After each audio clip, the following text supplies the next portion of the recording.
let me just mention that we're going to have cards out for our to honor our young adults, including the ones who aren't here today. So if you, I'm not quite sure where they'll be, it'll depend on the weather, but somewhere out that way, just look for Indigo. Indigo will be somewhere there, and we hope everyone will take a moment and sign them. This is a very special service. It's one in which we do mark the youth and their journey and name our own inner journeys towards clarity in what is a morally muddy time. One in which we unwrap a precious heirloom passed down from one of our most foresighted ancestors. The first time I experienced the flower ceremony, I was in my mid-20s. My life was moving from being unbearable to tolerable because I was discovering the power of community. I picked out my flower, and then I gave it a ride home, sitting on the seat next to me. And then when I was back at the house where I lived then, I gave it a spice jar for a vase, and I kept it near the space that I was just beginning to experiment with meditating on a regular basis. And even though it faded and got a little wilted, which, by the way, I was glad I did not give you the instruction to greet each other as, well, you look a little wilted today, so we did not do that. It was part of something, this flower, that was larger than I was in a life that was a little unmoored at the time. During my decade plus in that congregation, I rarely missed this particular ritual because sometimes I would bring flowers that I had grown or from the bushes near where I lived, the various residencies I had at that time, 5 or 6, I think, during that decade, and sometimes purchasing them, though I came to realize that actually, in the service over time, it was the bouquet of faces that I cared about more than the bouquets of flowers. Over the years, I've had the opportunity to celebrate this ritual in a number of different communities, and that common connection to this uncommon ritual never fails to make me feel a little bit more connected to us as a whole, as Unitarian Universalists in our tradition, and also with all people of goodwill who have that hope that we can continue to strive to make this world a better place. A celebration of the joyful and the beautiful, even in times of hardship. That was Maya and Norbert Chapek's vision. It's fitting for this particular year, isn't it? The joyful and the beautiful in the face of hardship. They were looking to find rituals that could hold that sense of promise and possibility beyond words, the way that the elements of their Christian liturgy, which Norbert had left behind when Maya and the children introduced him to Unitarianism, used to. He wanted us not only to celebrate ourselves, he wanted us to celebrate one another, and something that's even beyond what we can know in our relationships, which is why our trying and striving is worthwhile. Still, in this service, in which we celebrate the next travels in the lives of our bridging youth, let us be honest and name that these accomplished ones are not the only ones wondering what we do with our one and precious life, as the poet Mary Oliver said, in these particular times. Many of the ways that used to bring a sense of purpose may seem less powerful in these times. The events of the world, and especially the events in our nation in these last weeks, make us wonder sometimes where we find that beauty and joy. And yet Norbert Chapek's gift through time has a message there as well. You see, this beauty-filled, love and joy-filled service was written at a time when fascism was rising in Chapek's nation. And as we are experiencing now, what once seemed impossible now became reality, and eventually Chapek would lose his life because of his ability to remind people of their power to act. He was seen as too much of a threat. He reminded people that coming together and honoring themselves and one another, people who were old and young and from many different life experiences, is important. And he did this at a time when some people were saying that only one kind of life mattered. As storyteller Janine Grossmeyer put it, these flowers, and look at those, aren't they beautiful? These flowers are like ourselves.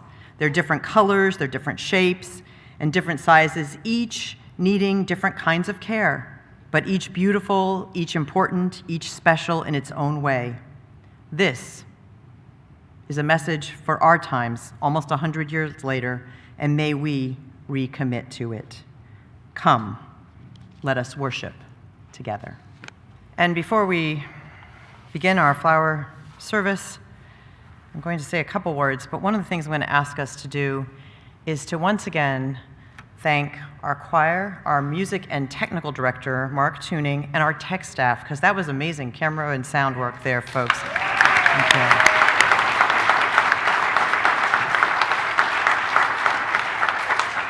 And in case you didn't notice, it decided to rain this morning, so they had to rush around and bring everything inside, so we're just going to thank them today.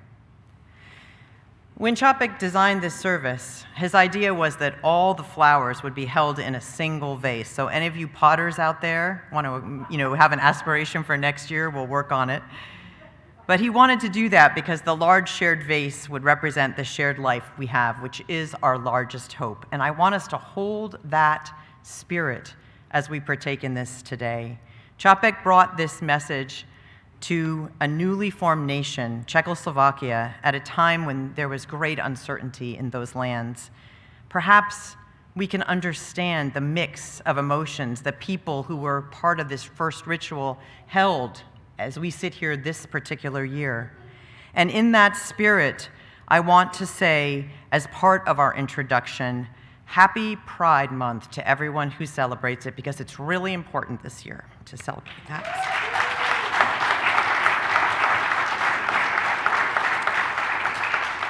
And as you move in a few moments to select your flowers, make sure you look at the people around you and make sure you remember joy, because this ritual was designed to speak to what is good and even great in the human spirit, which it is easy to forget some days. And so let us please remember, as we partake in this ritual, to remember our power to act and to claim our truths. In Chopik's time, just like in ours, a time of openness, unprecedented openness and freedom, was just opposed in intention with frightening levels of anger and reactivity against it. That openness was like affirming more people, or the idea of religious freedom. It was starting to affirm women. Chopik's wife, Maya, would go on to become a minister in her own right. The people who celebrated this openness did not cause the reaction. It was the system itself that did that, and a lot of complicated dynamics.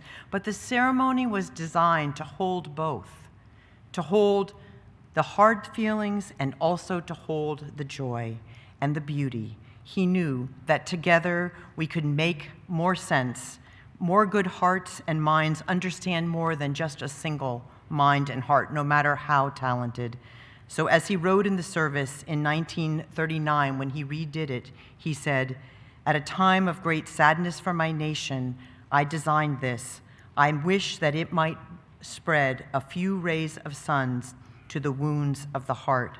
As we gather today, let it be with the goal of offering healing to ourselves and to others."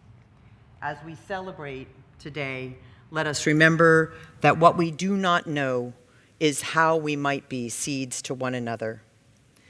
Part of this service is we move in silence together, and the stirring of our hearts meets the stirrings of another heart. And as you move today, remember it's about the faces and the power of our hearts and minds to meet and help one another recognize beauty and joy. I want to say that we should take our time. It is a movement meditation, and we have flowers in our Borton Hall as well. And we're going to start first with those who could not join us, who sent in a picture of themselves. Thank you for taking the time to participate in this way. And then we'll start at the front, where our choir is seated, because they always go last, usually. So this is wonderful that we can honor them in this way. Let us enter into this time-honored ceremony together.